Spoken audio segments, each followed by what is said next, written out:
Hello, everyone. We're here again for another Coliance Connect session. Today's session is about a European standard called Peppol that's come in a little while ago, and ultimately what IBM and Coliance can do to help you with Peppol. So the title for the session is Peppol and Beyond, a Secure and Seamless Trade. So the simple thing first, introductions, and then what is Peppol? So, Andy, do you want to do an introduction first? Hi, yes. Hi, Andy May, managing consultant at Coliance. Been working with integration probably for 18, 19 years. Yeah. Perfect. And Yusuf? Hi, I'm Yusuf Budeiri. I'm an IBM solutions engineer and technical specialist focusing on the integration portfolio within IBM with a history of all the Sterling Commerce, B2B and integration solutions. So I've been doing that for a long, long time. Perfect. So, who wants to answer what is Peppol and summarize it in a couple of minutes? So, sorry, Yusuf. So it stands for Pan-European Public Procurement Online. It came in around several years ago, but it's a way to standardize the transfer of e-invoicing between systems. It's now compliant within various countries. I believe there's a mandate for it to have by 2030. And it's starting to get traction. So the more and more companies are starting to onboard Peppol-based e-invoicing transactions. And it's really a way of standardizing XML from partner to partner. So why do people need to do it? Other than it's mandated, what is the purpose? What's it actually doing? So if I could actually step in and clarify slightly, it's the e-invoicing function that's being mandated, and Peppol is a standard that is compliant with that, in that it conforms with the European invoicing standard. So across EU, if you send or receive a Peppol BIS invoice or credit note, you know that it complies with the European standard for invoicing and contains all the mandatory information within the Peppol document to form a compliant invoice document. And the e-invoicing driver is really a mandate that's coming through. It started off kind of in the early 2010s, and it started off in public procurement, so it was business to government. And Peppol started in the Nordics with we want one standard to enable us to send an order, send and receive an invoice, the dispatch advice and the remittance advice advance, but standard supply chain documents that government can use and then expand from there. Here in the UK, the NHS is the primary standard bearer for Peppol in the UK. But there's Open Peppol and there's other standard bearers for different countries. You can look them up on Open Peppol. But the European standard for e-invoicing, Peppol is compliant with that. Different countries are moving towards compliance because it's mandated for business to business by 2030 at the very, very latest. So, for example, next year, January 1st, Belgium mandates all business-to-business invoices should be electronic invoices from January 1st, 2026. So they're really ahead of the curve. France will kick in September sometime. Germany, I think, is the following year, the 1st of Jan, 2027. And different countries come in, at different points, but they're all moving towards this compliance for B2B invoicing by 2030. So they all want to be ahead of that deadline. Nobody wants to be the last one over the finish line. So what if you are a recipient of an invoice that hasn't got the Peppol standard? If Or you if you are the issue, buyer, you know. if you are the buyer, it's within your rights to say, I'll only accept an invoice if it's a compliant invoice in my country, right? So For example, in Belgium, we have a number of customers who do business, one number of UK customers who do business in Belgium, and their clients are saying, we'd like you to be compliant with this. And they'd started a project, various projects started at the beginning of the year to ensure compliance by the time that January 1st deadline hit them. Because they want no friction in that procurement to pay cycle, right? They don't want to affect their cash flow. From the client side, it affects their ability to claim tax. If you're receiving these invoices and like they're non-compliant with the standard and the tax regime they operate in, they can't go to tax and say, I want to claim this back. So it impacts them, which means we've lost you there, Yusuf. on this. I'm back. Sorry, yeah, you guys froze for a sec. I probably froze as well. That's okay. So there's a feedback loop on this where if a client has issues in processing your invoices, they're probably less likely to want to trade with you, and will find alternates who can fill that gap, only because it affects them financially, like really immediately and financially. So it's an opportunity for people. If you invest in a system and a process that is Peppol compliant, then that gives you an advantage over your competitors that perhaps haven't caught up to speed yet. It helps a lot. Yeah, absolutely. And the nice thing about Peppol is, it's adopted and supported across Europe. In different, there's obviously countries and partners move at different speeds, so we need to be aware of that. But as a standard, there are some differences between implementations. Like I believe there's something like three differences in the data model between Germany and Belgium. So when you're doing a big data mapping between your invoice, if you're sending an SAP or receiving an SAP formatted IDOC invoice, and your partner's sending you a Peppol document, you don't have to do very much work to ensure compliance and then roll that out across Europe and other countries, right? There are some differences in different countries, but on the whole, it's pretty consistent. And groups like Open Peppol are trying to keep that as consistent as possible, as globally as possible within the standard. But if you're sending a Peppol Biz 3.0 or newer, I guess, invoice or credit note, or you're receiving, these things, that standard is compliant with the European Union's e-invoicing standard as a whole, right, across the board. And what's going to happen is there's going to be more and more compliance and more convergence across that in any case, because there's a period between 2030 and 2035 where all the countries and all different systems are going to be converging in any case. So they're all getting everybody into that format right now. They've got 5 years. And then after that, there'll be 5 years of like, right, we need to herd everybody. Now that we've herded everybody, we're going to get everybody onto the same process, same platform across the European Union. So there's going to be even more conformance around that. So even easier.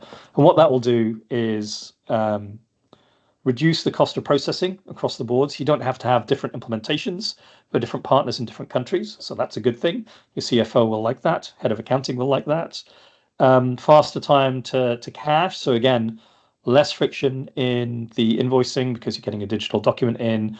It doesn't sit on someone's desk in a pile waiting for someone to key it in, potentially key it in wrong, and then have to go spend hours fixing that. It comes straight through, it's validated, it's correct, it gets into your accounting system, payments go through, and it's helping speed that payment cycle.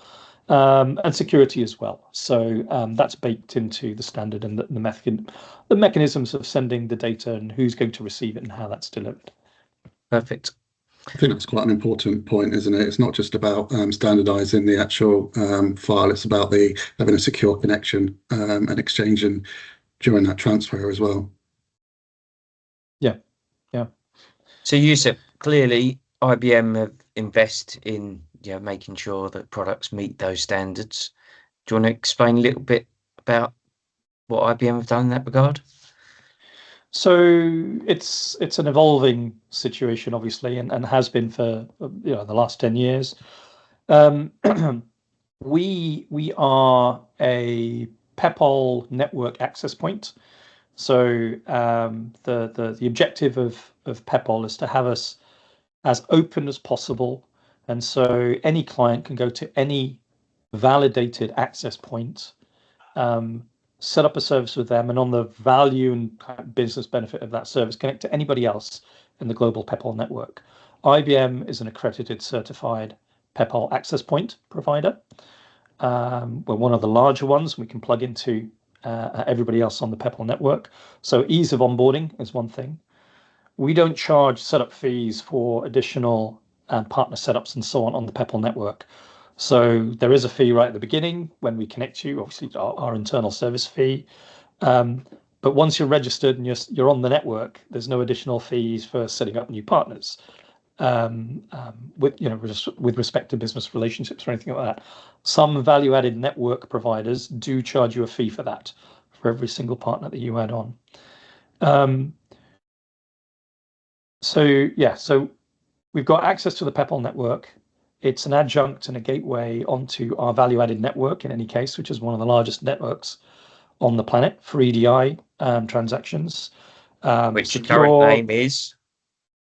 Sorry, Sterling Which B2B the current name is? Integration SaaS van for that one.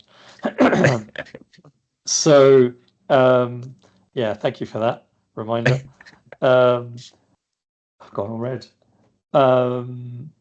Yeah, so the network itself is a base foundational platform, value-added services over the top that give you visibility and so on. For Peppol and for e-invoicing, we offer differentiated services in that if you want e-invoicing compliance, there's a whole load of rules for every single country that you operate in that say an invoice needs to be handled in this way, needs to be signed, validated, stored, and so on in this way. And for it to be compliant, we need to keep it for X amount of years, right, from the date of receipt, so that you can be audited at some later date by the taxman when they come through, or an auditor, like the tax office's chosen representative audit agent, shall we say. And what we offer is a scalable process and platform that, irrelevant of the tax jurisdiction that you're operating in, we can give you compliance in that. So if you're only operating in one country or two countries and so on, you could go with a smaller provider and just they'll be the right size for you. But if you operate in multiple countries, we'll give you a standardized global process and compliance at the local level. Ease of onboarding and so on. We've got a huge partner network, of which you're the largest in Europe at this stage. So do you want to talk about that and the services that you offer? You've teed it up beautifully, Yusuf. So yeah, Andy, as Yusuf points out, if you can just take a second to explain about Coliance, kind of the support, the expertise that we have across Europe in this regard, and perhaps 3 areas of why people shouldn't wait until it's too late. Well, I think there is various fines that are associated with not being compliant with Peppol. So I think the real early adopters will be the ones that benefit. And I think, as I say, there's more and more mandates that are coming in. So it's really good to get ahead of the curve and get on board with Peppol. It also makes onboarding a lot easier. It's quicker. But yeah, it's also expanding into other industries as well. So things like logistics, starting to see it more coming into play. So it's starting to the market's getting bigger. We expected it to double by 2029. So yeah, I think it's important. With regards to Coliance, we've been in the integration space for 25 years, I believe. Coming up with 24 years, yeah. And I've been working with integration for 18, 19 years. So I'm starting to show my age now. But yeah, we've been working with the IBM products, Sterling B2B, all the various Sterling integration products, and doing the EDI mapping. We also have managed services. We host ourselves. We have support services that we also have for various partners as well. we're well expertise in this space. And we're dotted across Europe as well with people in different European nations. We're not all located in the UK, so that helps as well in terms of A, knowing partners, but B, gives that spread of European kind of support as well. So Something I'd Okay. also add as well, it's expanded not just into Europe, it's now expanded more into Asia, seeing as well. There's other partners, Singapore and Australia, they're also adopting Peppol for message transfers as well. Yeah, Peppol's getting really a lot of traction because of the kind of I think it's one of the few standards that's actually designed kind of by committee but kept as tight and lean as possible. There's not the spread that you get with kind of older standards like ANSI X12 and EDIFACT and so on. It's very, very focused on some key but very simple documents in kind of the full kind of procurement through to payment cycle. I always see it as what EDI wanted to be but never got there. Yeah, I think it's less EDI complex and exploded, more, yeah. But then it's hindsight, isn't it? It's like EDI 2.0, that kind of thing. So ANSI was the first in that space. It's I think some of the things that we've seen this year, really, clients who are doing business with European partners, they've been looking at this very, very carefully, trying to make sure that they meet the e-invoicing compliance directives, that they first, primarily meet their partners' requests to be able to supply an e-invoice that's compliant and go with that, because it's their partner gets hit by this as well, right? Because they can't claim back the VAT. So the buyer is impacted as well as the seller. The different countries apply fines at different rates for e-invoicing non-compliance. Some countries give you like a graduated fine that gets higher with time. Other countries just give you a flat rate. Some are capped, some are uncapped, like the total fines for the year, for the financial year. So I guess it's going to be horses for courses, depending on how many invoices you send, the value of the invoices, and so on. But you'll be sure that if you're doing business in Europe, your partners in Europe will be saying, we need to be trading this way. And they're going to be coming to you very, very quickly and saying, this needs to happen. Like I said, Belgium is going live with enforcement on January 1st in 2026. So there's like 3 months to go, literally just 3 months to go. In September next year, France will kick in. In a year and 3 months' time, Germany will kick in, and we're kind of unsure about where that's going to go. But what we're doing with the service is we're trying to make it as cost neutral and as risk free over the transition period for clients with relations to like costs to IBM as part of the service. So hopefully we'll have a bit more news on that as we go through Q4 this year. So hopefully by the end of the year we'll have announcements made. I'm not in a position to talk about that in detail, but hopefully there'll be something good that we can talk about ahead of that and bring that up ready for the new year. So come and speak to us. Yeah, exactly. So that was going to be my point, just conscious of our time now. So ultimately you're being mandated to do this either by the mandate itself or by your partners and your trading suppliers saying that you have to do this to continue to do business. Obviously, I'd encourage people to get in contact with Coliance if you want some advice around this, or the managed service Agora, and kind of how we do support these types of initiatives. And Yusuf, a pitch again for the product name that Peppol sits within. Sterling B2B integration SaaS van. Perfect. Thank you very much. With that, thank you guys.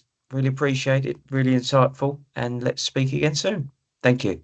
Thanks, guys. Thank you very much. Cheers. Thank you.